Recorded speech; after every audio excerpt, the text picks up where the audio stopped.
సద్గురువు యొక్క వైభవం ఎంత గొప్పదంటే కేవలం ఆయన యొక్క వైభవాన్ని పెంపొందించుకోవడం కోసం మాత్రమే వారి అవతారం కాదు.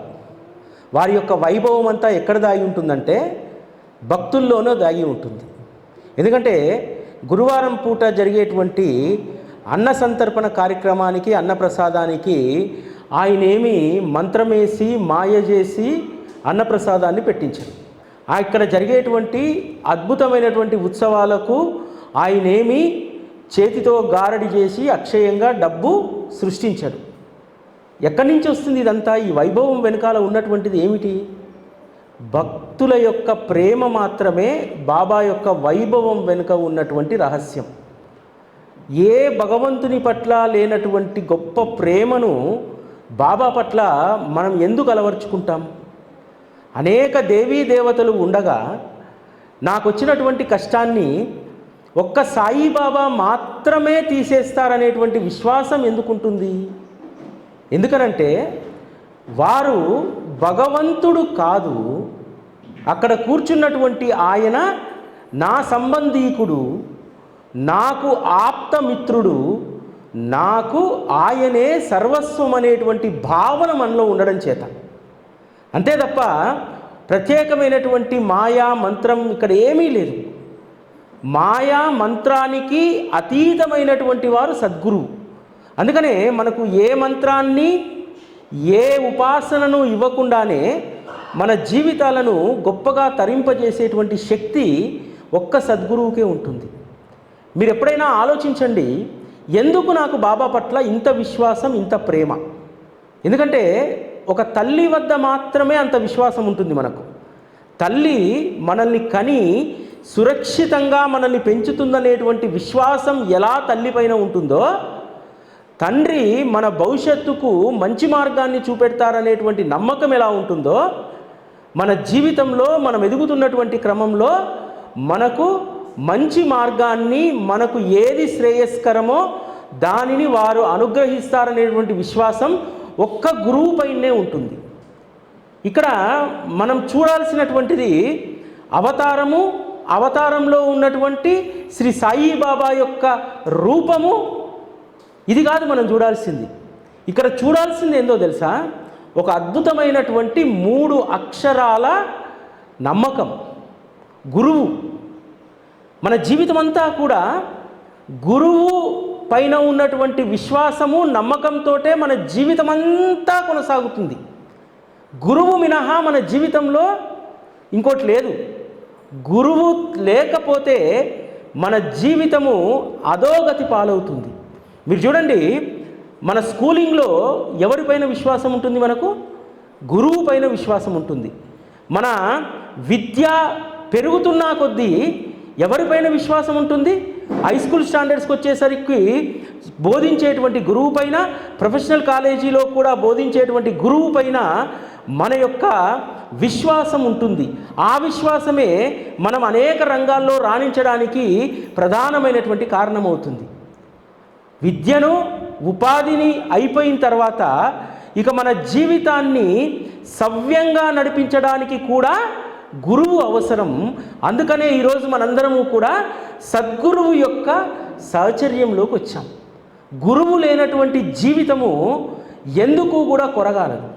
ఇప్పుడు చదువు విషయంలోనే కాదు, ఇప్పుడు మీరు ఎవరైనా సరే ఒక టైలరింగ్ విద్య నేర్చుకోవాలనుకుంటారు, అక్కడ కూడా ఉండేది గురువే కదా. ఏ విద్యను నేర్చుకోవాల్సిన గురువే కావాలి. నేర్చుకున్నటువంటి విద్యను దాంట్లో నైపుణ్యం సాధించాలన్నా మళ్ళీ గురువే కావాలి. నీ జీవితంలో నువ్వు ఎలా వ్యవహరించాలనేటువంటి విషయంలో కూడా గురువే కావాలి.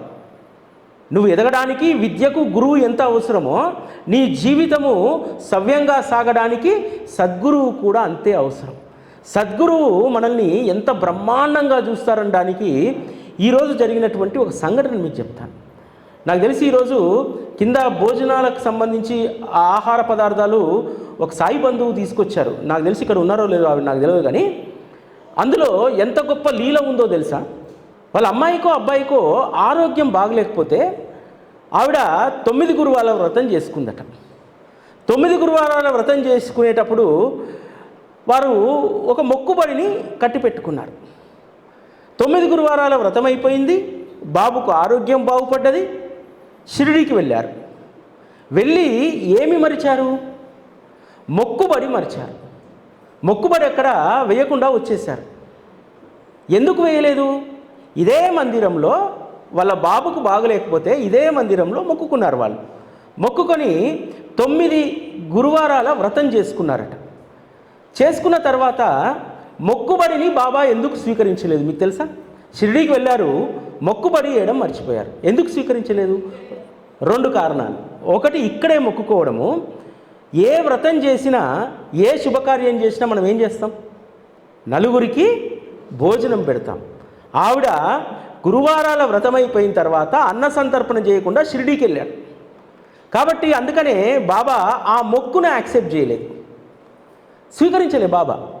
బాబాకు అత్యంత ఇష్టమైనటువంటిది ఏమిటంటే, నువ్వు ఏదైనా శుభకార్యం చేస్తే ఖచ్చితంగా నువ్వు అన్న సంతర్పణ చేయాలి.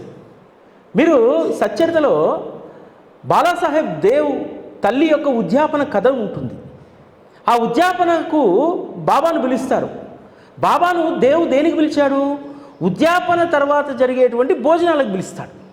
కానీ ఉద్యాపన వ్రతానికి రమ్మని చెప్పన్నాడు. ఎందుకంటే బాబాకు వ్రతంతో కానీ, పూజతో కానీ, తంతుతో కానీ పని లేదు.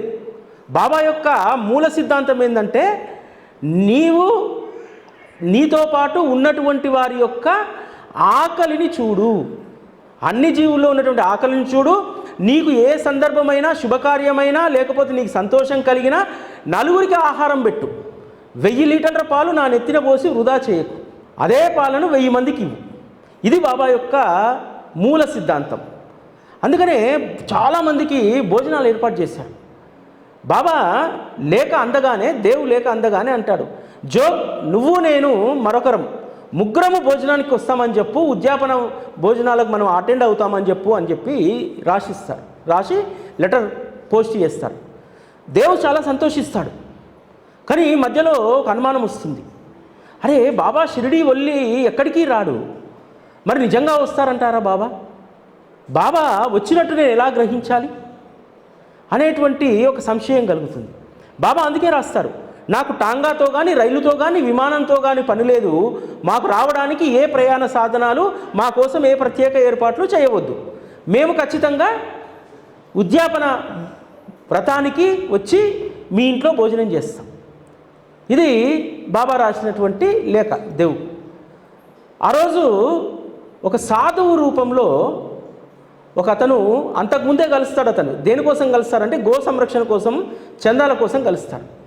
ఉద్యాపన రోజు కూడా అతను రావడంతో దేవ్ ఏమనుకుంటాడంటే, అరే మళ్ళీ వచ్చాడు, నేను 3 నెలల తర్వాత రమ్మంటే 4 రోజులకే వచ్చాడు, ఇతను ఈ సాధువుకి ఏం పని లేదు, డబ్బులు ఇప్పుడు కాదని చెప్పాను కదా అని మొహన్ చిట్లించుకుంటాడు. అతను వచ్చి చెప్తాడు, అయ్యా మేము చందాల కోసం రాలేదు, ఈరోజు ఇక్కడ ఉద్యాపన జరుగుతుందట కదా, ఉద్యాపన వ్రతం యొక్క భోజనం చేయడం అనేటువంటిది మాలాంటి సాధువులకు ఎంతో ఉత్తమమైనటువంటిది, కాబట్టి మేము భోజనానికి వచ్చాము అని అంటారు. సరే, భోజనాలు రెడీ అవుతున్నాయి, మీరు పలానా చోట విడిది చేయండి, తప్పకుండా మిమ్మల్ని పిలుస్తాము అని అంటారు. ఉద్యాపన వ్రతం అయిపోతుంది, భోజనాలు పిలుస్తారు, వాళ్ళు భోజనాలు చేస్తారు, వెళ్ళిపోతారు. తెల్లారి దేవుడికి దిగులు పట్టుకుంటుంది.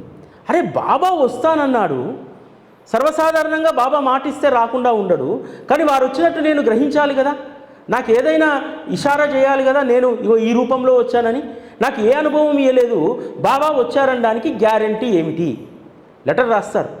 బాబా మీరు ఇలాంటి వారు అనుకోలేదు, ఆడిన మాట తప్పుతారనుకోలేదు, నన్ను వంచారు అని చెప్పి లేఖ రాస్తారు. బాబా అంటారు జోక్తో, అతనికి లేఖ రాయి, నేను నా ప్రాణం పోయినా అసత్యాన్ని పలకను. నేను ఒక సాధువు రూపంలో వస్తే నేను డబ్బు కోసం వచ్చానని చెప్పి అతను అనుకోలేదా?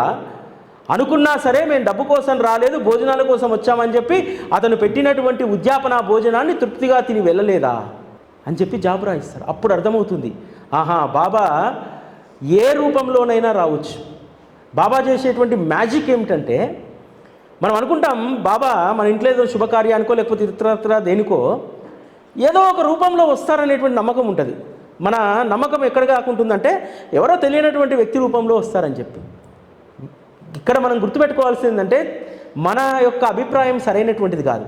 తెలియని వ్యక్తి రూపంలో కాదు, బాబా చాలా సందర్భంలో తెలిసిన వ్యక్తి రూపంలో కూడా వస్తారు. కాబట్టి ఆ సమయానికి ఎవరు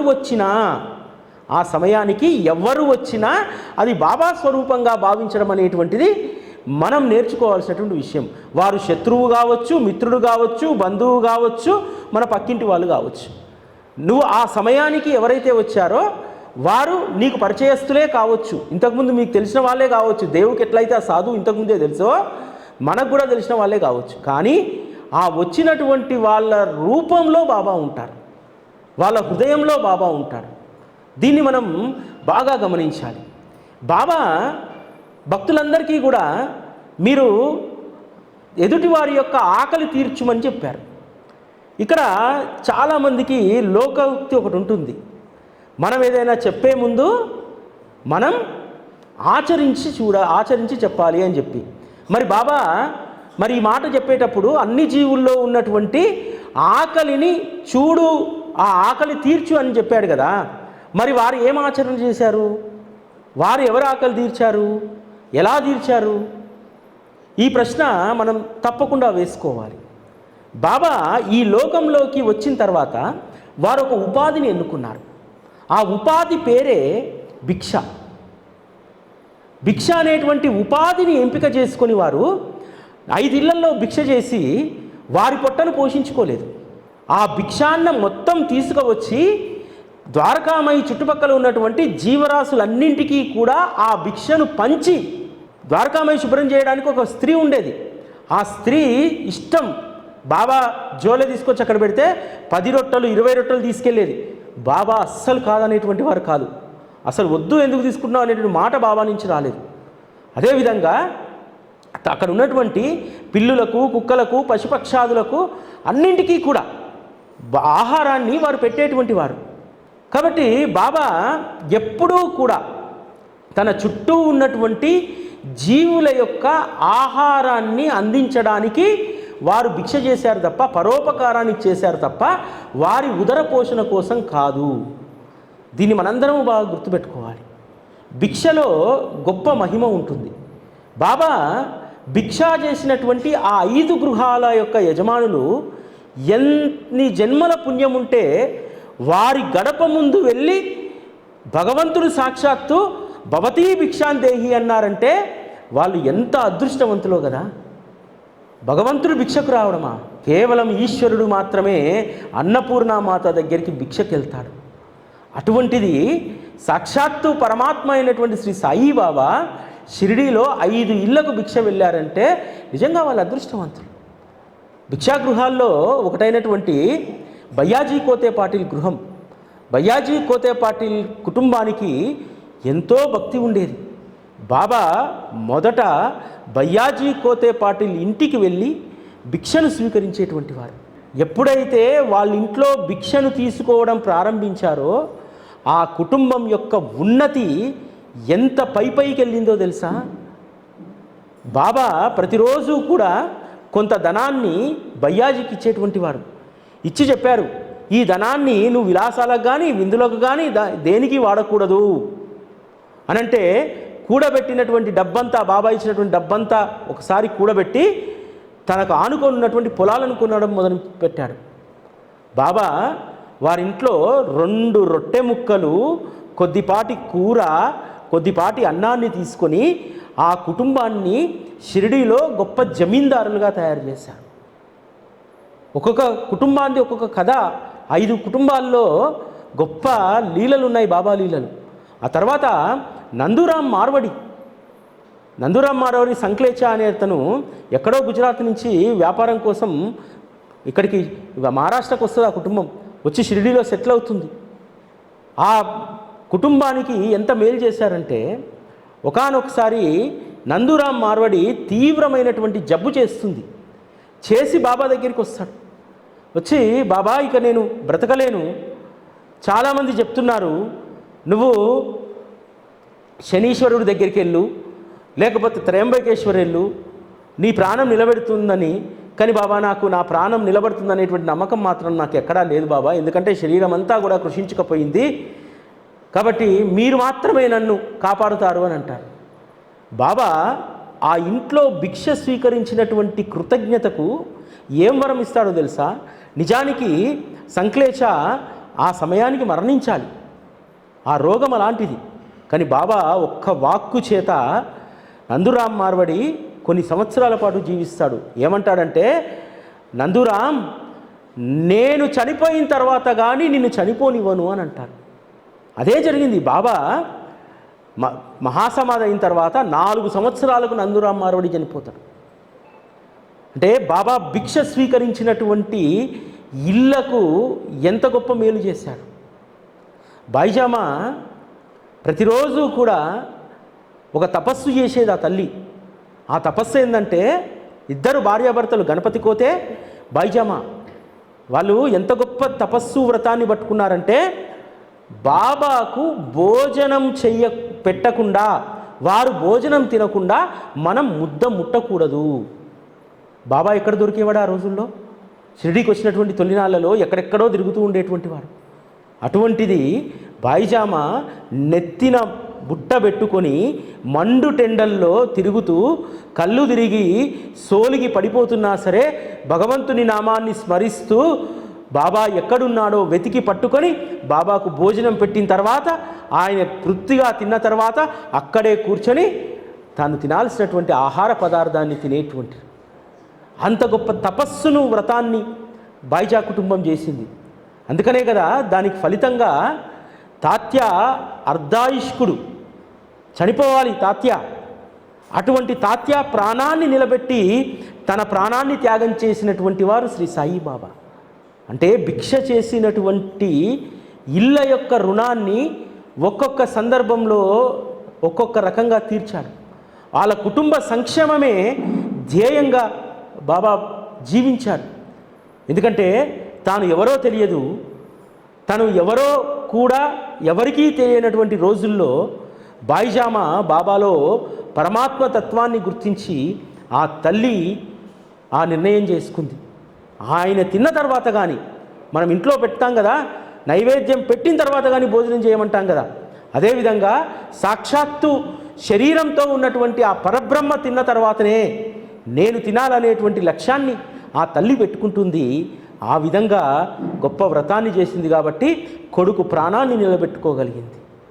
ఆ రోజు అనేక మంది భక్తులు, కాశీరాం షింపి లాంటి భక్తులు, మహల్సాపతి లాంటి వారు, వీళ్ళందరూ కూడా ఎంత గొప్ప వ్రతాన్ని పూనేటువంటి వారంటే, బాబా భోజనం చేసిన తర్వాత చేయొద్దని చెప్పి ఇప్పటికీ ఈ రోజుకు బైజామా వారసులు బాబాకు నివేదన చేసిన తర్వాత కానీ భోజనం ముట్టుకోరు.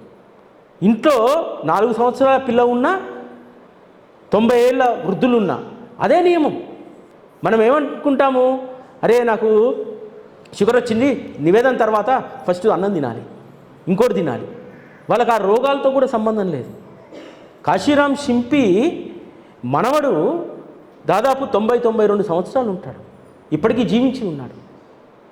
ఆయన కూడా మొత్తం అన్ని భోజనం తయారైన తర్వాత బాబాకు నివేదిస్తే తప్ప భోజనం చేయరు ఆ కుటుంబం ఇప్పటికీ కూడా. అటువంటి నియమాన్ని అనేక కుటుంబాలు ఆ రోజు పెట్టుకున్నాయి. ఆ నియమాన్ని ఇప్పటికీ కూడా కొనసాగిస్తున్నారు. అంటే భిక్ష అనేటువంటి దాంట్లో ఎంత గొప్ప పరమార్థం ఉందంటే, బాబా ఆయా గృహాల్లో భిక్ష చేయడం ద్వారా వారికి ఎంత గొప్ప పరోపకారాన్ని చేశారో తెలుసా?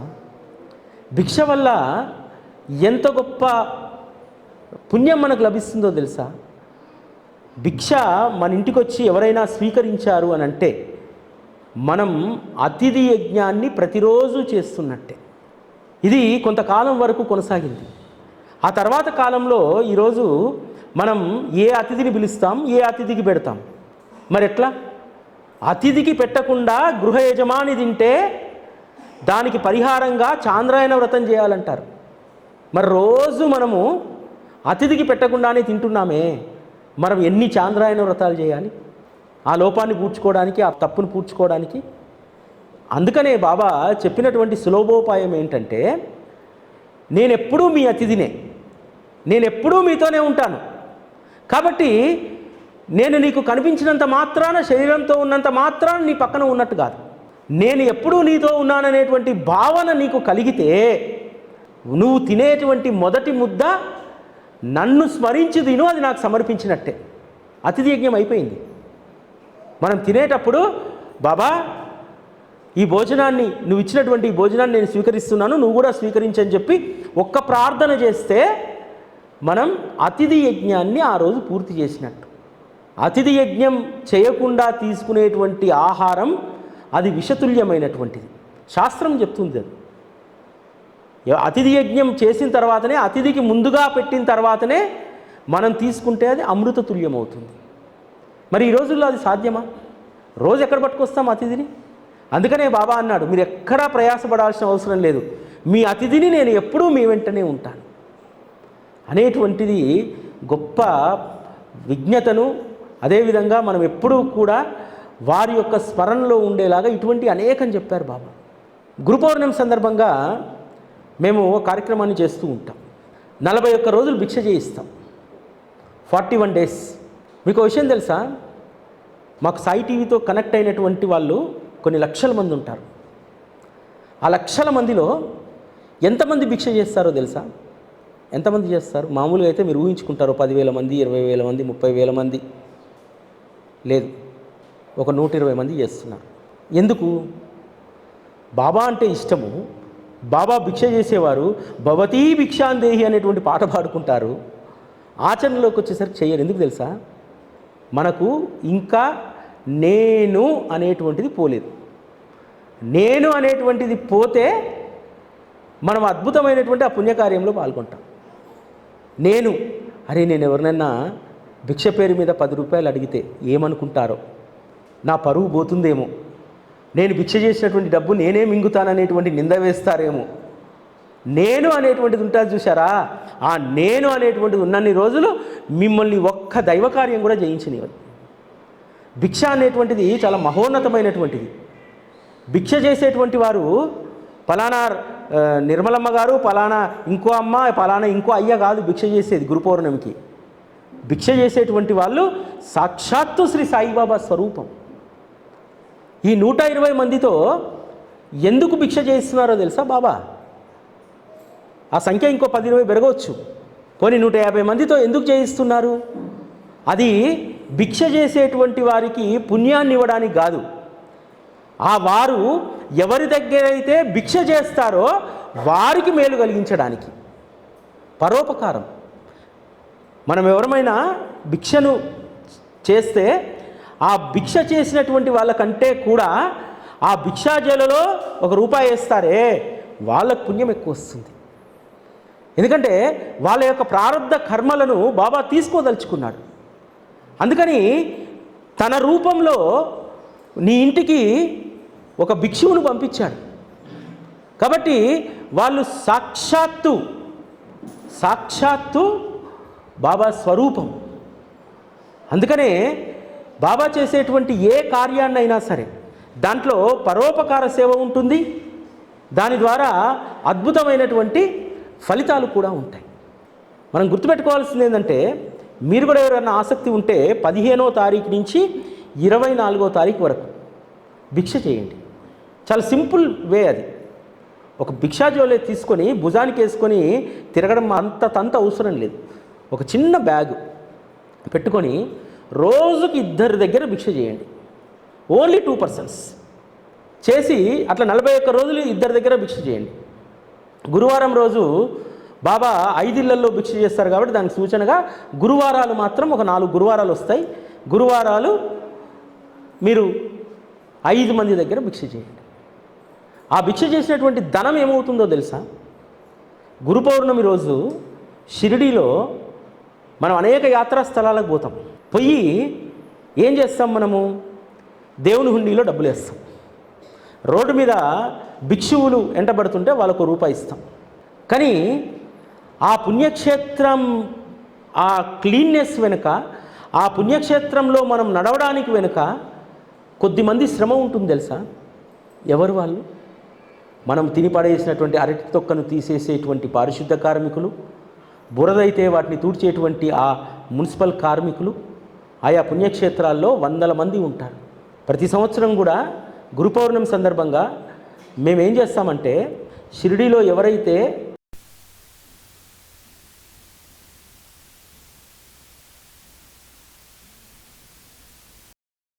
వచ్చినటువంటి డబ్బుతోటి వాళ్ళకు అందజేస్తాం, దాదాపు 400-500 మందికి.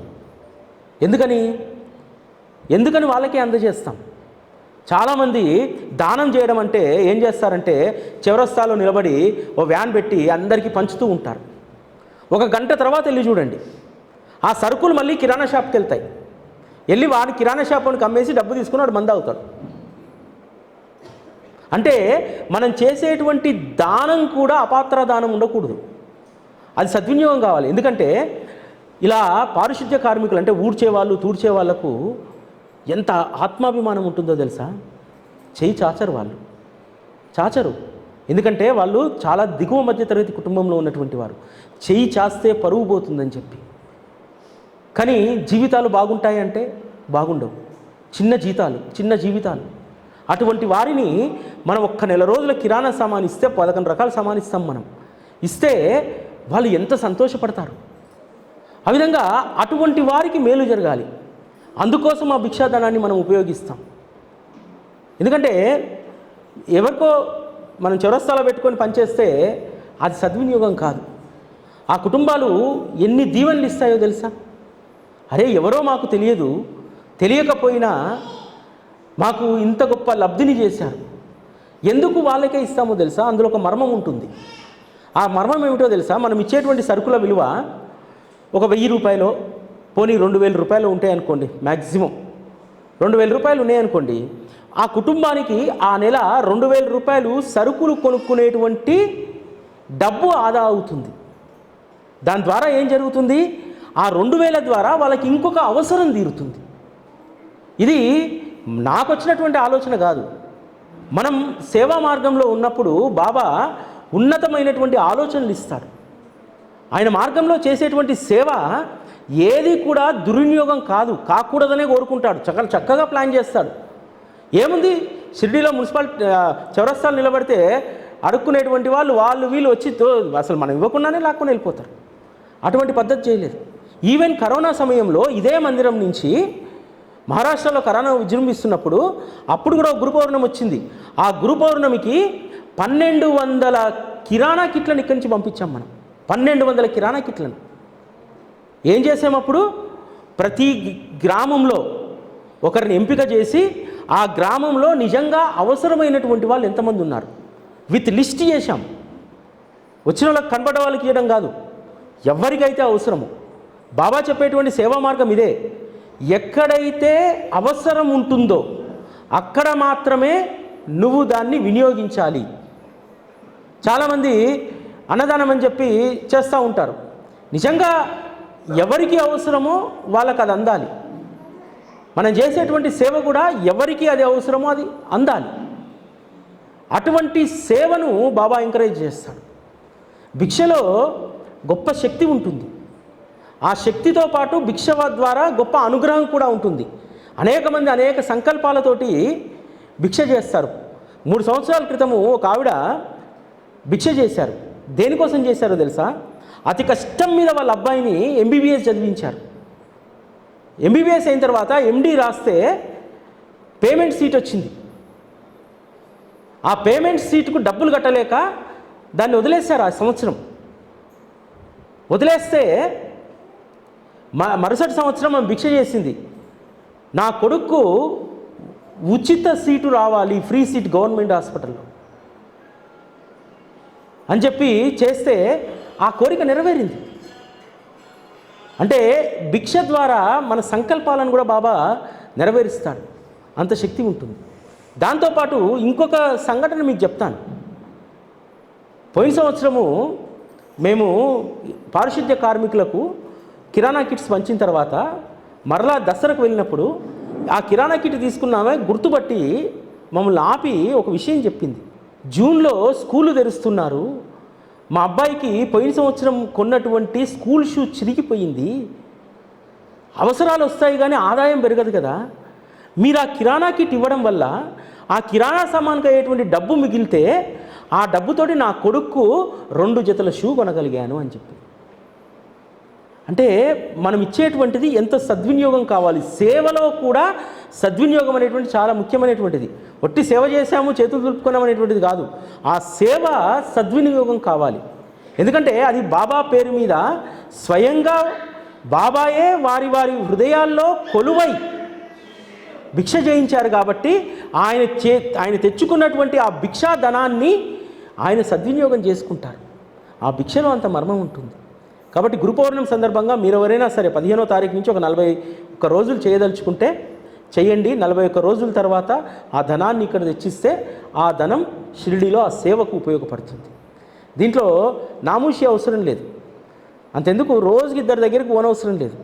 మీ ఇంట్లో ఉంటారుగా కుటుంబ సభ్యులు, తలా 20 రూపాయలు 30 రూపాయలు ఇచ్చి 50 రూపాయలు ఇచ్చి రోజు అయినా నాయనా అని చెప్పండి. లేకపోతే చాలామంది మన స్నేహితులు ఉంటారుగా, మీకు స్నేహితులు ఎవరు, బాబా పైన ఎంతమందికి భక్తి ఉందనేటువంటి ఒక మబ్బు కూడా ఇక్కడ తేలిపోతుంది. చాలామంది మనతో పాటు గుడికి వచ్చేటప్పుడు బాబా గురించి మాట్లాడేటప్పుడు నేను కూడా బాబా భక్తురాలిని అని అంటారు. ఆమె భక్తురాలా కాదా అనేది ఎక్కడ తేలిపోతుందో తెలుసా? నువ్వు ఆమె ముందర జోలి బట్టి అమ్మ భిక్ష అన్నప్పుడు ఇప్పుడు కాదులే అని అంటది. తేలిపోతుంది. ఇదేంటంటే బాబా చేయించేటువంటి సాధనలన్నీ కూడా మన మబ్బుల్ని కరిగిచ్చేసి మన భ్రమల్ని తీసేసి ఎవరు ఏమిటి అనేటువంటిది కూడా తేటతెల్లం చేస్తుంది. మనకు చాలా ఆత్మీయమైనటువంటి స్నేహితులు ఉండవచ్చు, బంధువు ఉండవచ్చు. ఒక్కరిని తీపి మాటలు ఎన్నైనా చెప్తారు, మనం చెప్తే వింటారు, వాళ్ళు కూడా చెప్తారు. ఒక్కసారి ఒక 10 రూపాయలు అడిగి చూడండి, మిమ్మల్ని చూసే దృష్టికోణమే మారిపోతుంది వాళ్ళది.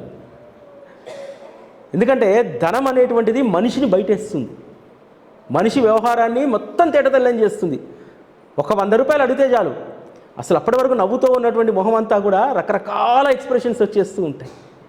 అది మన సొంత అవసరానికైనా భగవంతుని కోసమైనా అన్నింట్లో కూడా ఎక్స్ప్రెషన్స్ మారిపోతాయి.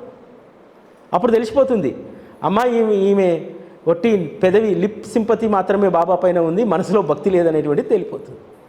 కాబట్టి మనం గురు పౌర్ణమికి దాదాపు ఇంకొక 45-48 రోజులు ఉంది. 29 జూలైకి గురు పౌర్ణమి. కాబట్టి గురు పౌర్ణమి అనగానే ఆ రోజు ఒక్కరోజు బాబాకు దండ తెచ్చేసి ఒకరోజు ఏదో మిఠాయి పెడితే అది గురు పౌర్ణమి అయిపోదు. బాబా చెప్పినటువంటి బోధన ఏదన్నా ఒకదాన్ని ఆచరణలో పెట్టగలగాలి. దాంట్లో అత్యున్నతమైనటువంటి బోధన, అత్యున్నతమైనటువంటిది ఏమిటో తెలుసా? సాక్షాత్తు పరమాత్మ అయ్యుండి ఆయనే భిక్ష చేశాడు, నేను ఎందుకు చేయకూడదు? ఈ సాధన చేసినటువంటి వాళ్ళ జీవితం అద్భుతంగా మారిపోతుంది. మారిపోయి భిక్ష చేసిన తర్వాత 2 వెళ్ళిపోతాయి, నేను అహం, ఈ 2 పోతాయి. ఈ 2 పోతే మన జీవితం చాలా ఆనందంగా ఉంటుంది. ఎంతసేపు నేను నాది అనేటువంటి దాంతో మనం మొత్తం జీవితం అంతా అలానే ఉండిపోతాం. నేను అనేది లేదు, అంతటా ఆయన్నే ఉన్నారు అనేటువంటి ఆ దృక్పథం వస్తే మన జీవితం సుఖవంతంగా ఉంటుంది.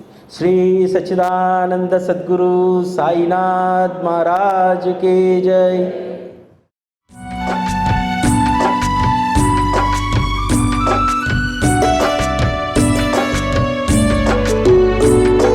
జ్ఞానహారతి జ్ఞాన జ్యోతుల హారతి, సాయి స్వరూపమా నీకు పూలహారతి, సచ్చరితం నీకు జ్ఞాన జ్యోతుల హారతి.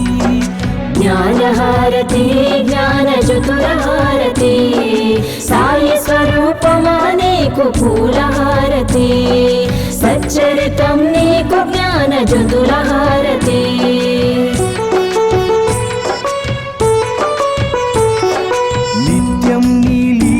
పఠనంలో మేముంటాము, నీ మధుర వచనాలతో మైమరచిపోతాము, నీ తోడుగా భక్తి ప్రేమలను పెంచుకున్నాము.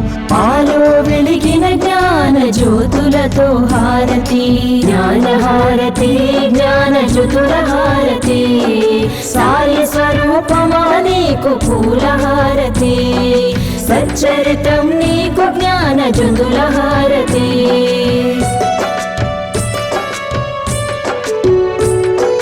సాయి ఆత్మను నీలో నింపుకుంటివి, తనివి తీర సాయిని దర్శింపజేస్తివి, కష్టాలను దుఃఖాలను తరిమి కొడితివి, దయగల తల్లి నీకు ప్రేమహారతి, జ్ఞానహారతి జ్ఞాన జ్యోతుల హారతి, సాయి స్వరూపమా నీకు పూలహారతి, సచ్చరితం నీకు జ్ఞాన జ్యోతుల హారతి.